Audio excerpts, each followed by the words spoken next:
The Duke insulted his new bride on their wedding night, telling her he needed an heir, not her opinions. She curtsied and left the room without a word. What he didn't know, the merchant's daughter he had just married already owned the very floor beneath his boots. And she had only just begun. The candle on the writing desk had burned down to a stub, and Duke Alastair Blackwood did not have the patience to light another. He paced the length of the library at Blackwood Manor with his tailcoat still fastened, his cravat loose, his boots leaving damp prints on the worn Persian rug. Outside, the Yorkshire wind threw rain against the tall mullioned windows. Inside, a small fire fought a losing battle against the cold that lived in the stones of the old house. On the mahogany desk sat a neat pile of letters. He knew every one of them by heart. The first was from his bankers in London, polite and patient and final. The second was from the family solicitor, who had begged him in elegant script to consider his options. The third was the worst. It bore the seal of the Earl of Marchfield, his late father's oldest friend, who had been so good as to remind him that the mortgage on the home farm came due before Christmas. £3,000. He had not been able to find 300. The library door opened behind him with a soft click. He did not turn at once. He knew who it was. He had married her that very afternoon in a drafty London chapel before 20 witnesses who had pitied him in silk gloves. "Your Grace," she said. Alistair turned then. Clara stood just inside the doorway, still wearing the heavy silk traveling gown she had worn for the coach journey north, and a pelisse of dark wine-colored wool fastened with a single brooch at the throat. She was 24, with quiet grey eyes and the kind of plain, handsome face that men of his rank were taught not to notice. The daughter of a textile man from Manchester. New money, his aunt had hissed at the breakfast table the week before. New money, and not even old new money. Yet new money had paid for the chapel, and the special license, and the wedding breakfast, and the very candles guttering on his desk. "Madam," he said, "I did not mean to intrude." Her voice was low and even, with only the faintest trace of the north in it. "I saw light beneath the door. I have business." She looked at the desk. She looked at the letters.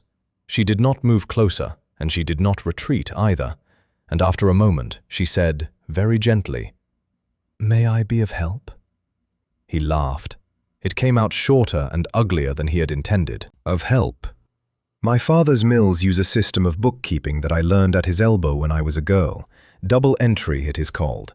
I have set my own household accounts by it for some years now. If your ledgers are in disorder, there may be sums to be saved by sorting them properly. Sometimes a man cannot see the cracks in his own walls until another walks the room." She was being kind. He understood that even then. She had stepped from a chapel altar that morning into a marriage no woman of feeling could possibly have wanted, and she had been carried by coach through 6 hours of bad road to a strange, dark house, and the first thing she had done upon arrival was offer to fix his ledger. That was what made him cruel. A man can bear most things in this world, but he cannot easily bear being pitied by the woman he has been forced to take to wife. Alistair Blackwood had been bred since he was breeched to believe that a duke required nothing of any soul living except their bowed heads and their kept distance. He had 9 generations of forebears looking down at him from the portraits along the gallery, and not one of them had ever needed a merchant's daughter to balance his books. He turned to face her fully. The fire snapped behind him. "I need an heir, madam," he said, "not your opinions." The words hung between them in the dim air. Clara did not flinch. She did not color. Her eyes did not drop the way a wounded girl's ought to have done. She only studied him for a long moment, the way a buyer might study a horse at market, and then she dropped him a curtsy so perfectly correct that it was, in itself, a kind of reproof. "As your grace pleases." She turned. She walked from the library with her back straight and her step unhurried, and she pulled the door closed behind her with the softest possible touch, as though she did not wish to disturb the house. Alistair stood, listening to her footsteps recede down the stone corridor toward the east wing where her separate chambers had been prepared. They did not falter once. When the sound had gone, he sat down at the desk and put his face in his hands. The letters were still there beneath his elbows. £3,000. The roof of the West Wing. The wages of 17 servants. The pensions of his father's old coachman. The tenant farms at Little Hadley, where families had worked Blackwood soil for 200 years. He had married her for her money, and he could not bring himself to ask her for a single penny of it. He did not know, sitting there in the dying firelight, that his bride had never gone to bed at all. In her room at the far end of the corridor, Clara Blackwood had lit a fresh candle, drawn a sheet of writing paper toward her, and begun to compose a letter to a gentleman in London whose discretion her father had purchased a great many years ago. By morning, the letter was already on the southbound mail coach. The road south from Yorkshire was bad in October, and Alistair did not sleep upon it. He had taken the coach and four out of Blackwood at first light on the second morning, with only his manservant Hobbs upon the box and a single leather valise strapped behind. He had not told Clara he was going. He had left a brief note on the breakfast salver, written in a hand that shook a little, saying only that business in London required his presence and that he expected to return within the week. He had not signed it with anything more than his initial. For 2 days and a night the carriage jolted southward through the wet Midland country, past hedgerows turning black with autumn and villages where children watched the ducal arms upon the door with open mouths. Alistair sat with his hat upon his knee and his eyes on nothing. He turned a single thought over and over in his mind, the way a man turns a bad coin. He was going to beg. He had been raised to consider begging a thing beneath the dignity of his name, and yet here he was, riding 300 miles with the express purpose of asking old Barstow for one more extension upon a mortgage already extended twice. He had no plan beyond the asking. He had a vague and shameful hope that the solicitor might, perhaps, take pity upon a young duke recently married and grant him until the spring. The carriage reached London on the third morning. They came in through Highgate, with the mist still upon the rooftops, and by 10 o'clock Alistair was being shown up the dark wooden stairs of Barstow and Sons, near Lincoln's Inn Fields. The offices smelt as they had always smelt, pipe tobacco and parchment, and the particular dust of legal papers that had been bound up in pink tape and forgotten on shelves. A clerk in spectacles was scratching away at a deed near the window. Another was sealing letters with a stick of red wax. Neither of them looked up. Mr. Barstow himself rose from behind his great oak desk when Alistair was announced, and offered a bow that was correct without being warm. "Your Grace, we did not expect you for some weeks yet. I have come on the matter of the Hadley mortgage." The solicitor blinked. He was a thin, careful man of 60, with grey side whiskers and a habit of polishing his spectacles upon a square of black silk whenever he was thinking. He polished them now. "Forgive me, Your Grace, the Hadley mortgage. I have come to ask for an extension." Mr. Barstow set his spectacles back upon his nose. He looked at Alistair for a long moment with an expression the Duke could not read at all. Then he turned to a leather folio upon his desk, opened it with the slow ceremony of a man unsealing a tomb, and withdrew a single sheet of foolscap. "Your Grace," he said carefully, "the Hadley mortgage has been discharged." Alistair did not understand the words. "I beg your pardon?" "Discharged, paid in full, 2 days past." "That is not possible." "I assure your Grace that it is. The sum of £3,147, 8 shillings and 3 pence, including all accrued interest and the costs of the suit, was settled in this office on Tuesday afternoon last by a banker's draft drawn upon Coutts and Company. The papers were countersigned in my presence." Alistair sat down. He had not been invited to sit, and he did not particularly remember choosing to do so. He found himself in the visitor's chair, with his hat upon his knee and his gloves crushed in his fist. "By whom?" "By a proxy, Your Grace." "What proxy?" Mr. Barstow turned the foolscap so that Alistair might read it. The letterhead was unfamiliar. The signature was that of a London banker Alistair did not know. The name of the paying party was set out plainly across the top of the sheet in a clerk's careful hand. The Caledonian Trust. "I have never heard of them," Alistair said. "Nor had I, Your Grace, until Tuesday. They are a private investment concern. I made inquiries, as is my custom. Their offices are in Edinburgh, and they appear to act upon the instructions of clients who prefer to remain unnamed. They are perfectly respectable by all accounts. The draft has cleared." "Someone paid £3,000 upon my debts and did not give their name." "So it would appear." Alistair stared at the paper. He could not bring himself to feel relieved. He felt instead as a man feels when he reaches for the last step of a staircase in the dark and finds that the staircase has ended one step sooner than he had counted. There was no fall, only the strange jolt of a thing being other than he had supposed.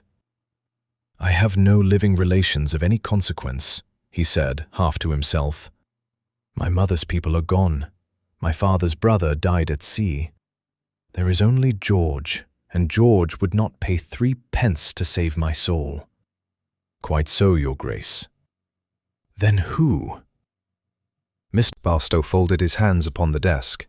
He had, Alistair noticed, the faintest smile at the corner of his thin mouth, the smile of a man who had a guess but who knew better than to share it. "Perhaps," he said, "Your Grace should ask at home." He passed the receipt across the desk. The red wax seal at the bottom had been pressed deep and clean, and the device upon it was very particular. A small thistle crossed with a quill. Alistair had seen that seal before. He had seen it 3 nights ago on the writing slope in Clara's morning room. He did not remember the journey north. There were inns, he supposed, and changes of horses, and a wet dawn somewhere near Doncaster when Hobbs had brought him hot coffee and a slice of cold mutton that he had not eaten. There was the long crawl up the last hill before Blackwood, and the gatehouse, and the avenue of beech trees gone gold and brown with the season. He took none of it in. The receipt was folded inside his coat pocket against his ribs, and the small red thistle upon its seal seemed to burn there like a hot coal. The carriage drew up before the great front steps of the manor a little before noon on the 4th day. Alistair flung open the door himself before Hobbs could descend from the box. He went up the steps 2 at a time. His housekeeper, Mrs. Pell, came forward in the hall with a curtsy and a startled question upon her lips, and he passed her without a word. "Where is the Duchess?" "In the morning room, Your Grace, but she has only just sat down to her correspondence and—" He was already gone. The morning room lay at the south side of the house, where the autumn sun came in through 3 tall sash windows and warmed the pale yellow walls. It had been his mother's room once, and after her his sister's, and it had stood empty for 9 years. Clara had taken it as her own without asking, which had vexed him at the time, and he had said nothing because he had been too proud to admit that he had noticed. He pushed the door open without knocking. Clara was at the writing desk by the center window, in a morning gown of soft gray muslin, with a paisley shawl about her shoulders and her hair pinned up simply. A pot of tea sat at her elbow. A small spaniel, which he did not recall owning, was asleep upon the hearthrug. She looked up. She did not seem surprised to see him. "Your Grace, you are back sooner than your note suggested." He crossed the room in 5 long strides, drew the folded receipt from his coat, and laid it down upon her writing slope between her inkwell and her cup. "Explain this," he said. Clara set down her pen. She did not pick up the paper at once. She looked at it where it lay, and then she looked up at him, and her gray eyes were perfectly steady. "You have been to Mr. Barstow." "I have been to Mr. Barstow." Then there is little for me to explain that you have not already guessed. I should like to hear it from your own mouth." She drew the receipt toward her. She unfolded it with the same care she might have used upon a piece of pressed lace, and she studied the red wax seal for a moment, as if checking the impression. Then she folded the paper again and set it neatly beside her tea. "My father settled the dowry upon me at the time of our marriage," she said. £12,000, held in my name and under my sole control, by deed of trust drawn at his own insistence 3 years before I ever heard of you. He is a careful man, my father. He has seen too many merchants' daughters married into great houses and stripped to the bone within a 12-month. The settlement that passed to you upon our wedding day was a separate matter and a generous one. The 12,000 was mine. And you used it. I used a portion of it. £3,147, with the costs. I instructed my father's bankers in Edinburgh to act through a proxy concern so that the transaction could not be traced to me with ease. The Caledonian Trust is a name we have used in family business for some years. It is a Scottish thistle for my grandmother, who was from Perth, and a quill because she taught me to write. She said all this in the same low, even voice she had used that first night in the library, when he had told her he wanted no opinions of hers. Alastair found that he could not at once speak. "You bought my debt." "I bought the Hadley mortgage. I bought also the lien upon the west wing roof, which Mr. Egerton of Leeds held against your father's estate. I bought the unpaid bond owed to the Earl of Marchfield. I have settled, I believe, every outstanding charge upon Blackwood land of which a public record exists. There may be private debts of which I am not yet aware, and if there are, you will tell me of them, and I shall see to those also." "Why?" "Because the alternative was to watch you lose the house within the year, and I have not married a man in order to see him ruined." "You have not—" He stopped. He could not find the end of the sentence. Clara rose from her chair then. She came around the writing desk and stood before him, and she was a full head shorter than he, and yet he felt for one strange moment as though she were looking down upon him from a great height. "You hold the title, Your Grace," she said quietly. "You hold the name and the seat in the Lords and the courtesy of every man in the parish. But the deeds to the floorboards beneath your boots are in a strong box in my father's counting-house in Manchester, and they bear my signature and no other. I tell you this not to wound you. I tell you because a husband and a wife ought not to keep such a thing between them." She did not curtsy this time, she only waited. And Alastair Blackwood, 9th Duke of his line, found that he had nothing whatever to say. He did not speak to her at supper. He sat at the head of the long table in the dining room and ate his soup and his fowl and his pudding with the manners of a man going through the motions of a habit he had forgotten the purpose of. Clara sat at the foot, 8 yards of polished oak between them, and she ate as composedly as she did everything else. Once or twice she made some small remark about the weather, or the new spaniel, or a letter she had received from her aunt in Harrogate, and he answered in syllables. The footmen behind their chairs stood very still and pretended not to listen. He went to bed in his own chamber. He did not sleep well. On the second morning after his return, the trouble came at last. He was in the breakfast room, with the Yorkshire Gazette unopened beside his plate, when Mr. Pemberton, the estate bailiff, was shown in by a footman.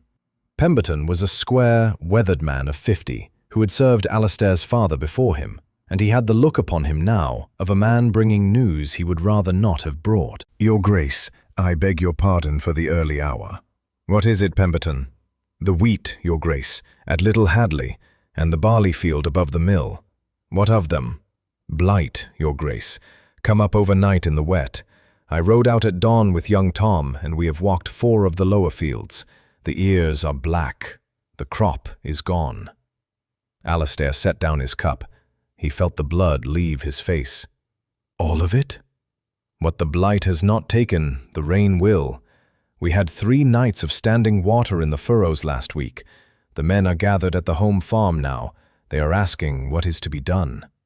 "What is to be done?" Alastair pushed his chair back from the table. "What can be done?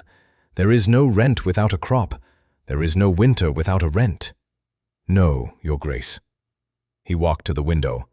The rain that had threatened for 3 days had begun in earnest before dawn, and the park beyond the terrace was a sheet of grey under a sky the color of pewter. Somewhere out in that weather, 14 tenant families were standing in their muddy yards, waiting to hear from him what was to become of them. He thought of the great ledger in his study. He thought of his father, who had let 3 Hadley families be turned out in the bad winter of 2002, and had not spoken of it after. He thought, with a kind of cold horror, that he did not in truth know any other answer. "Then we must reduce the burden," he said slowly. "We cannot carry 14 families through to the spring without rents. Some must go. The Hadley cottages can be let to incoming labour at Lady Day. The Brimble family has only the 2 acres, and the old man cannot work them any longer. We must—" "Your Grace will please not finish that sentence." Clara stood in the doorway of the breakfast room. She was already dressed for riding, in a velvet habit of deep bottle green, with a row of brass buttons from throat to waist, and a small black hat set straight upon her hair. Her gloves were in her hand. She had clearly come from the stable yard and not from the house, and a single drop of rain ran down the side of her cheek, which she did not bother to brush away. "Madam, this is a state business." "It is precisely so, and I shall ride out to it with you. Mr. Pemberton, be so good as to call for the dog-cart and the bay mare. I shall be at the home farm within the half-hour." The bailiff looked from her to Alastair and back again. He had served 3 generations of Blackwoods, and he had never in his life been given an order by a duchess in his master's presence. He saw, however, what was in her face, and he was not a foolish man. "Your Grace," he said to her, and bowed and went. In the muddy yard at Little Hadley, 3/4 of an hour later, 14 men in rough wool smocks stood in the rain with their hats in their hands, and 1 or 2 of their wives stood behind them with shawls drawn up against the wet, and a great many children watched from the doorways of the cottages. Alastair sat his horse beside the bailiff, and Clara sat hers beside him, and she spoke first. "Mr. Wainwright, Mr. Brimble, Mr. Hook, good morning to you all. I am sorry it is not a finer one." They murmured their courtesies, looking at her sideways under their brows. "You will have heard by now what the blight has done. I will not pretend it is a little thing. It is a hard thing, and it will be a hard winter without help. Therefore, there shall be help. My father has 3 warehouses at Selby, with grain enough to feed every soul on this estate from now until May, and a barge shall be on the river within the week. No rent shall be asked of any house upon Blackwood land until the next harvest is in. In the spring, Mr. Pemberton and I shall lay out a new course of planting upon the lower fields, with clover and turnip in rotation to bring the soil back. No family shall leave its cottage. No child shall go hungry. You have my word upon it." There was a silence. Then old Brimble took off his hat altogether and pressed it against his chest, and one of the women began quietly to cry, and a boy at the back of the yard called out, "God bless her Grace," before his mother hushed him. Alastair sat his horse and watched, and not one of them looked at him at all. The summons to London came by the Friday post. It was an invitation, properly speaking, written in the elegant hand of his cousin's secretary upon paper edged in gilt. Lord George Blackwood would be greatly obliged if his Grace might attend him at the house in Hill Street on Tuesday evening for cards and a light supper, in honour of Lady Carmichael's return from Bath. The thing read like every other invitation Alastair had received from George in 15 years, and he knew at the first glance that it was nothing of the kind. George never wrote unless he wanted something. Alastair travelled south alone.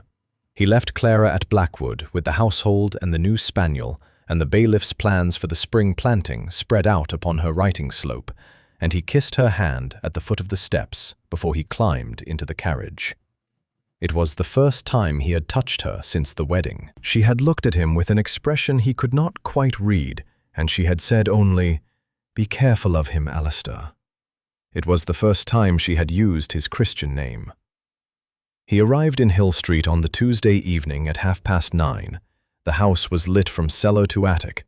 There were carriages drawn up the length of the street, and a footman in scarlet livery at every door, and the murmur of 60 of London's idle great washed down the marble staircase to meet him in the hall. He gave up his hat and his cloak. He went up. The drawing-room above was a long, pale room hung with portraits, and it glittered. There were crystal lustres burning 100 candles apiece, and 3 card tables set out for whist near the windows, and a knot of ladies in feathered turbans gathered about a harp at the far end. Lady Carmichael, restored from her waters, held court upon a yellow silk sofa. The talk was of Almack's, and of a horse called Diomedes that had won at Newmarket, and of a young viscount who had eloped with a milliner. George spotted him within a minute. He came across the room with a glass of claret in one hand, smiling the smile that Alastair had been seeing across nursery tables and dinner tables and graveside benches for 30 years. He was a year younger than the Duke, and slighter, and very fair, with the long, pale hands of a man who had never done any work that required them. He was dressed beautifully. He was always dressed beautifully. "Cousin," he said, "how good of you to come down. How is the country?" "The country is well." "And your bride? Settled in? I hear she is a very accomplished young person." "She is well also." "I am glad of it, truly. One worries, you know, about a girl of that sort. Manchester is very far from Yorkshire, in a manner of speaking, and the adjustment must be considerable for her. The Blackwood diamonds are a great responsibility for a young woman whose mother kept her own books at a counting-house." Alastair set his teeth. "Was there a particular reason you asked me to come, George?" "My dear fellow, must there be a reason for a man to wish to see his only cousin?" "In your case, yes." George laughed. He took Alastair lightly by the elbow and steered him toward an alcove behind the harp, where 2 upright chairs and a small marble table stood somewhat apart from the company. He sat. He gestured for Alastair to sit also. He did not lower his voice in any obvious way, but the noise of the room covered them well enough. "Very well, since you press me. There has been talk." "There is always talk." "This particular talk concerns the state of the Blackwood estate, and it has reached my ears from 3 separate quarters in the last fortnight. Mortgages called in, a solicitor's clerk overheard at his coffee, a linen draper in Holborn who has not been paid since Michaelmas. I will not weary you with the detail. The substance of it is that the duchy has been in considerable embarrassment, and that you have lately married a sum of money to repair the matter. My affairs are my own. Your affairs are the family's affairs, cousin. They have been so since the 2nd Baron. I am next in line to the title and to the entail, and I have, I think, a proper interest in the management of what may one day fall to me, or to my son. I have decided, with much regret, that the time has come for a formal audit of the estate accounts. I shall instruct Pelling and Pelling in the new year. The books, the deeds, the rentals, the lot. A clean survey. Alastair felt the room move. "You have no standing to demand any such thing." "I have the standing of an heir presumptive whose inheritance is being mismanaged. I have the standing of a man who can lay a quiet word in the right ear at White's and have a commission of lunacy whispered against any duke who cannot answer for his own ledgers. I do not wish to do that, Alastair. I am very fond of you. I should much rather we settled the matter privately, with a deed of receivership signed before Christmas, and my own man of business installed at Blackwood to see that the estate is properly run until matters improve." He smiled. He sipped his claret. "It is for the family, you understand." Alastair sat in the alcove, with the harp playing somewhere behind him and his cousin's pale eyes upon his face, and he understood with a cold certainty that he had not felt even in Barstow's office that he was finished. Because if George's man set foot inside Blackwood, the first deed he would find was Clara's. He left Hill Street within the hour. He made his excuses to Lady Carmichael with a civility he did not feel, and he sent word to Hobbs at the inn that the carriage was to be ready by midnight. and he walked the length of Piccadilly in the rain with no hat and no notion of where he was going. He had not eaten since noon. He did not wish to eat. He stood at last upon the steps of his own club on St. James's Street, and he did not go in, because he could not bear the thought of being spoken to by any man who knew his name. By 12:30, he was inside the brougham, and the horses were turning north out of London. Clara was already in it. He had not expected her. She sat in the far corner with a travelling rug across her lap, and a small lantern burning on the bracket beside her, and she was reading a letter by its light. She had come down from Yorkshire on the day mail, Hobbs murmured through the door before he closed it, and had been waiting at the inn since 6. "You should not have come," Alistair said as the carriage moved off. "I thought you might be glad of the company on the road. I am not fit company tonight. I did not say I expected you to be." She folded her letter away. She did not press him. She drew the rug a little higher and watched the wet lamps of the toll houses pass one by one as the coach rattled out of the suburbs, and after some long while she said, without turning her head, "Tell me what he said." He told her. He told her in the dark, with his elbow on the leather armrest and his face turned toward the window so that he should not have to see hers.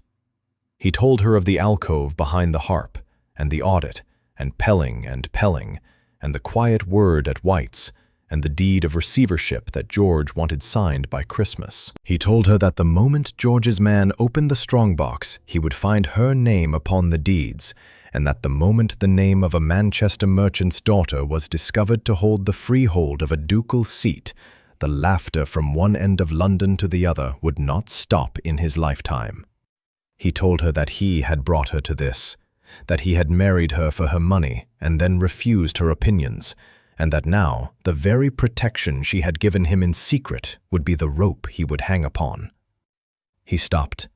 He waited for her to be afraid, or angry, or quietly cold the way she had been on their wedding night. She laughed.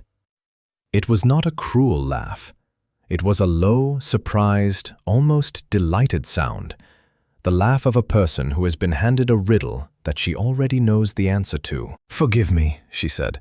"I am not laughing at you." "Then at what?" "At your cousin, at his very fine plan. He has overreached, Alistair. He has shown me his hand, and he has done it 3 months too early." She turned upon the seat to face him fully. The lantern light fell sideways across her cheek and caught in the pearl drop at her ear. "My father did not build his concern by being the cleverest man in any one room.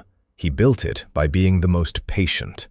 There is a thing he taught me when I was 12 years old, and it is this.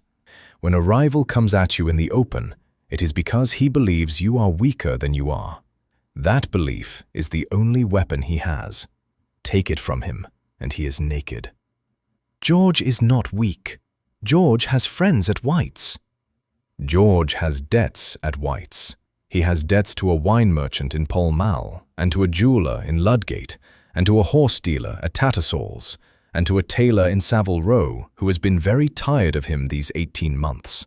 I know this because my father's consortium has been quietly buying those debts for the better part of a year.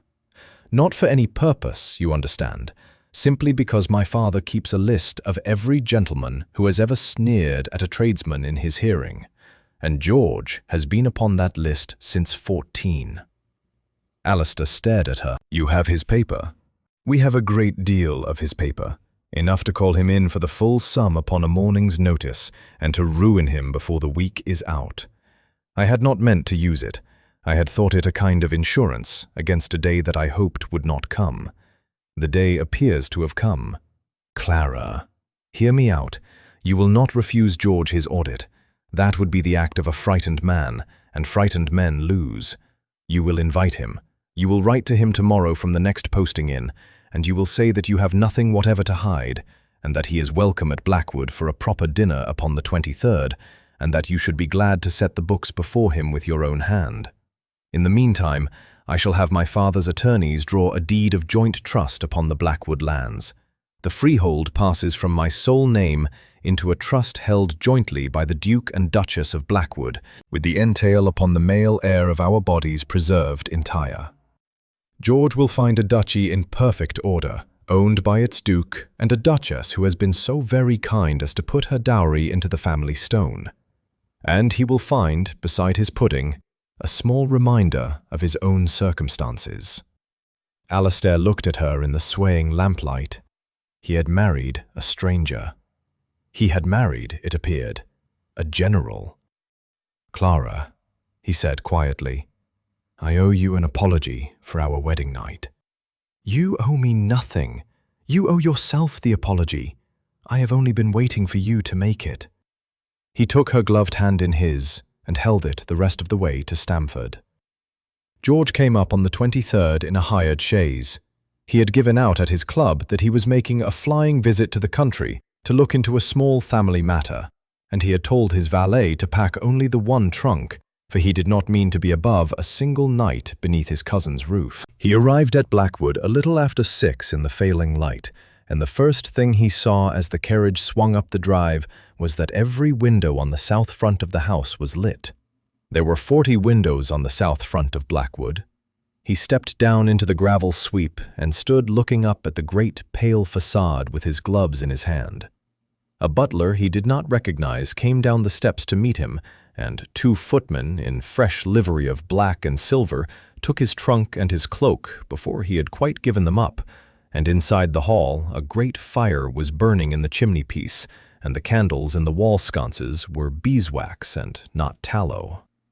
It was not the house he had expected to find. Alastair came down the great staircase as he was being shown in. He was in proper evening dress, with the Blackwood ring upon his hand, and he greeted his cousin with the easy warmth of a host who has not a care in the world. "George, you have made excellent time. Clara will be down directly. I hope you do not mind that we are quite en famille this evening. We thought it more comfortable." "Not at all, cousin, not at all." Clara came down a moment later, and George stared in spite of himself.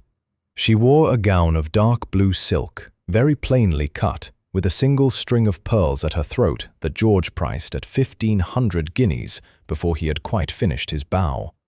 Her hair was simply dressed. She had no other ornament whatever. She looked, he thought with a small inward shock, exactly like a duchess. Not like a merchant's daughter pretending, like the thing itself. "Lord George," she said, and gave him her hand. "We are so very glad you could come." They went in to dinner. The dining hall at Blackwood had not been used at its full length in 9 years. Tonight the long table was set with the family silver, the candelabra polished to a hard white shine, and a centerpiece of late roses from the south wall, and dark hothouse grapes that had cost a small fortune to bring up from Kent in the cold.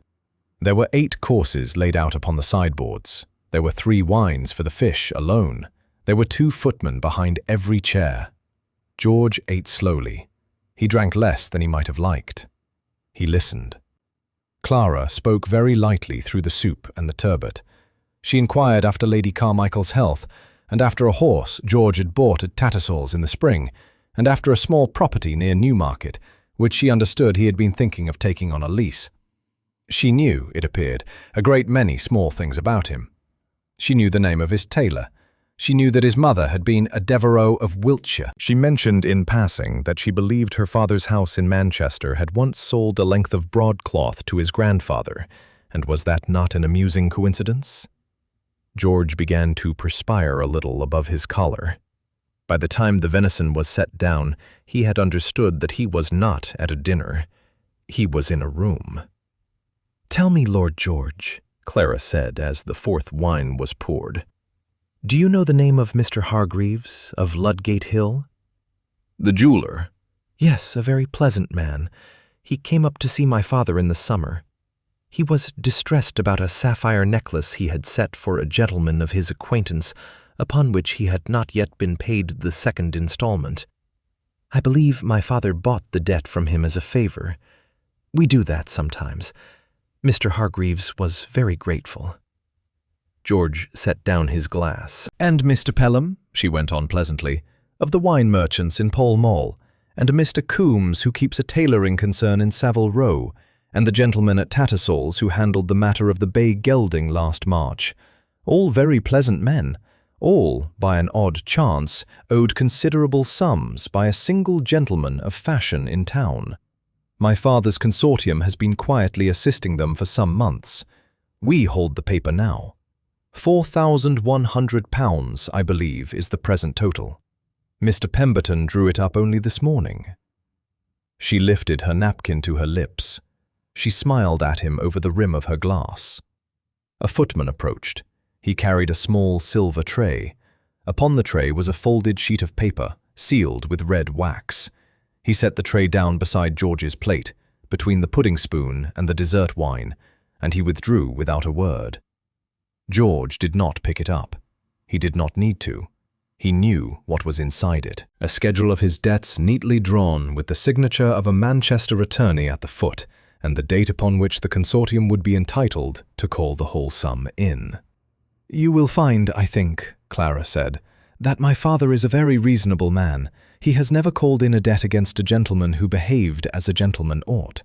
He has, on the other hand, no patience whatever with cousins who make trouble for cousins. I tell you this in case it should be useful to you in your future arrangements." George rose from the table. "I have," he said, "remembered a pressing engagement in town." "Of course you have." He left within the hour. He did not finish his pudding. The house grew quiet by degrees. The dinner had been cleared away by midnight, and the footmen had been sent to their beds with a sovereign apiece for the long evening, and Mrs. Pell had bolted the great front door with her own hand and gone up to her room above the kitchen. The fires in the public rooms were banked. The candles in the corridors burned low in their sconces. Outside, the November wind had dropped, and there was a thin frost forming on the lawns under a clear, black sky. Alistair sat alone in his study. He had not undressed. He had taken off his coat and laid it across the back of a chair, and he had loosened his cravat, and he sat at the great oak desk by the window, with the fire dying down in the grate behind him, and a single candle burning at his elbow. The Blackwood Estate ledger lay open before him at the page for the present quarter. He had been looking at it for an hour without truly reading it. It was a heavy book. It had been bound for his grandfather in green calfskin, tooled with the family arms, and it had held the accounts of the estate for 63 years. His father had written in it. His father's father had written in it. There was a smudge of ink upon the inside cover where Alistair himself, at the age of 9, had been allowed to sign his name beneath his father's hand the day he was first taken round the home farm. He could still remember the weight of the quill. He could still remember the smell of his father's coat as the old man bent down beside him. He had been raised to believe that this book was his. He had been raised to believe that the keeping of it was the chief and proper labor of a Blackwood, and that no other hand was ever to touch the page once the seal had been pressed beneath the year. His mother had not touched it. His sister had not touched it. The estate steward, in his father's time, had been permitted only to make pencil notes in the margin, which the old Duke had inked over himself upon the Sunday evening. For 3 weeks Alistair had been turning the same thought in his mind, and tonight, with the fire low and the candle burning down, he had at last come to the end of the turning. He closed the book. He took it up in both hands. It was heavier than he remembered. He carried it across the room. Clara was sitting by the fire in the small armchair that had been his mother's, with the spaniel asleep upon her slipper, and a book of her own open in her lap. She had not changed for bed. She wore still the dark blue silk of the dinner, though she had unpinned the pearls and laid them upon the little table at her elbow. She looked up as he came toward her, and her grey eyes were quiet and watchful in the firelight, and she did not speak. He stopped before her chair. He knelt down. It was not a thing he had planned to do. It was not the manner in which a duke had ever, within his memory, addressed his duchess. He knelt all the same, because to stand above her with the book in his hands would have been to give the thing without giving it, and he had had enough of half measures. He laid the ledger across her lap. "It is yours," he said. She did not at once touch it. She looked down at the green binding, and at the tooled arms upon its cover, and at his hands resting upon it where he had set it down, and she was silent for some little while. Alistair, I have been a poor steward of this. I have been worse than poor. I have been a fool, and a proud fool, which is the worst variety. The thing has been kept up these 9 years by old habit and the patience of old men, and I have written my name in it every quarter as though that were the same as keeping it. It is not the same. I have learned that it is not the same. You have learned a great deal in 3 weeks. I have learned it from you. I should have learned it from my father, perhaps, had I listened to him, or from the bailiff, or from any honest man in the parish who could have told me what I would not be told. I did not listen. I listened, in the end, to the one person in my life who had every reason to let me drown, and who instead bought my floorboards in secret and said nothing of it until I came to her with the receipt in my hand. I do not deserve what you have done for this house. I shall try, from tonight, to deserve a part of it." He drew breath. "I am asking you to take the ledger, not for an evening, not as a courtesy, to take it and to keep it, and to set the figures in it with your own hand from this quarter forward, and to direct the bailiff and the steward and the man of business as you see fit, and to be in this matter what you have already shown yourself to be. The title is mine, the name is mine. The book belongs to the one who is fit to write in it, and that is not me." Clara looked at him for a long moment.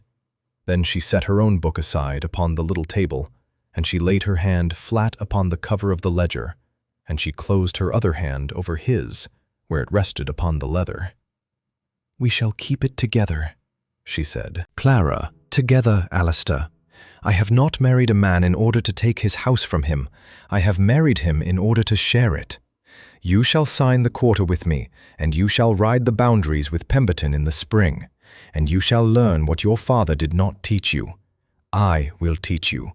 You will be a better master of Blackwood at 35 than your grandfather was at 70. That is the bargain." He bent his head over their joined hands.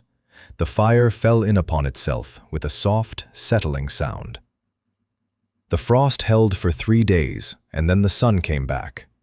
It came on a Saturday morning in the 2nd week of November, and it was the kind of clear, thin autumn sun that the North Country gives sometimes between the storms, when the sky goes a pale, washed blue from one horizon to the other, and the wet hills shine as though they had been rubbed with a soft cloth. The leaves on the great beeches along the avenue had turned at last, and the lower park beyond the ha-ha was the color of brass and copper, and far off across the valley, a thin grey smoke rose from each of the tenant chimneys in turn, all of them lit.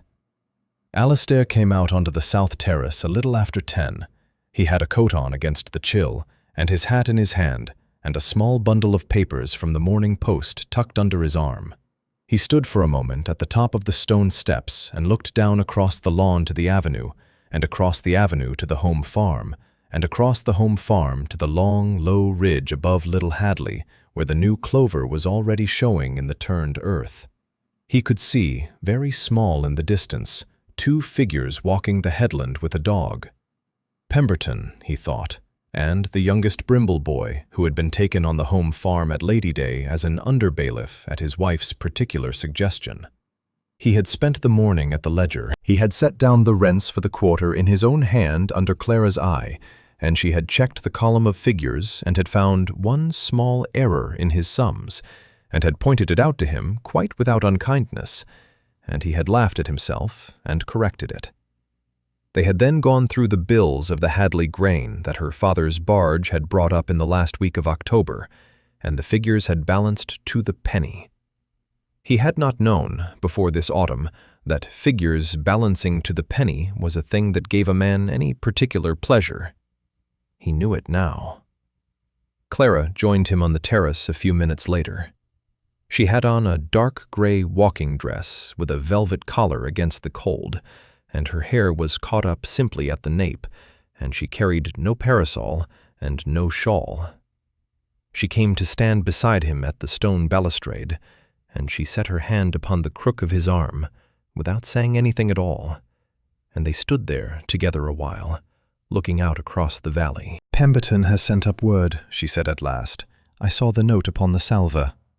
He has finished the count of the winter stores. We have grain enough for every house upon the estate until the first cutting in June, with 2 months in hand, and seed enough for the spring sowing besides. The Brimble cow has calved well, the Hadley roof is sound. He says that he has not seen the estate so quietly settled going into winter in 20 years of his service. 20 years. His words. Alastair was quiet a moment. My father did not have it so settled then. Your father was a kind man and a tired one. He did the best he knew. It is not a poor thing to do better than one's father in some small particular. Most men do not. A horse came up the avenue then at an easy trot, and they watched it come. It was Pemberton on the brown cob, with his hat lifted in greeting as he turned in at the lower gate. He drew up at the foot of the terrace steps and touched his brow. Your Graces, I will not keep you long. I have been over to Hadley this morning. The new drains in the lower field are running clear, and the clover has taken. We shall have a green crop by the first frost of spring. The men sent up their respects and asked me to say that the Wainwright girl was christened in the church on Sunday. And her name? Clara asked. Pemberton's weathered face creased into something close to a smile. Clara, Your Grace, after yourself. They asked particular leave of the rector, as he was not sure it had been done before in the parish. Clara did not answer for a moment. When she did, her voice was perfectly even, but she had turned her face a little away toward the valley. That was very kind of them. Will you tell the Wainwrights that the Duke and I should be glad to stand sponsors at the rite of confirmation when the time comes? I shall, Your Grace. He touched his brow again and turned the cob and was gone down the avenue at the same easy trot. They stood a while longer. Alastair, she said. Yes? I have been thinking these last weeks of what your cousin said to you in his drawing-room, about an heir and about what a child of ours should one day come into. Do not think of George. I do not think of him as a man. I think of him as a question that has been answered. The estate is safe. The lands are joined. The trust will hold whether we have 10 children or none, and whether the next Duke of Blackwood is born to us in the spring or in the spring 10 years hence. I tell you this because I should not like you to feel hurried by any matter beyond our own choosing. He turned to her then. He took her hand from his arm and held it in both of his. There is no hurry. No. When there is a child, he said, he will inherit a great deal.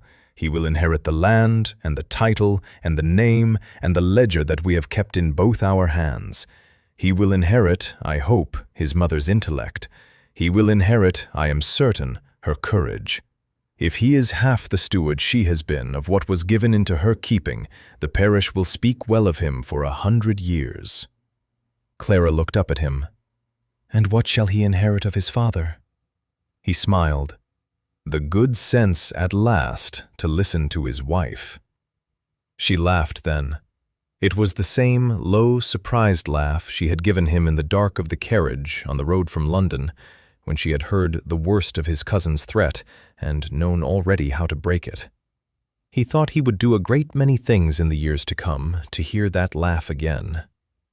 They went in together to the house. Behind them, on the long sweep of the south terrace, the autumn sun lay warm upon the stone, and from the lower valley a single church bell began, very faintly, to ring the noon.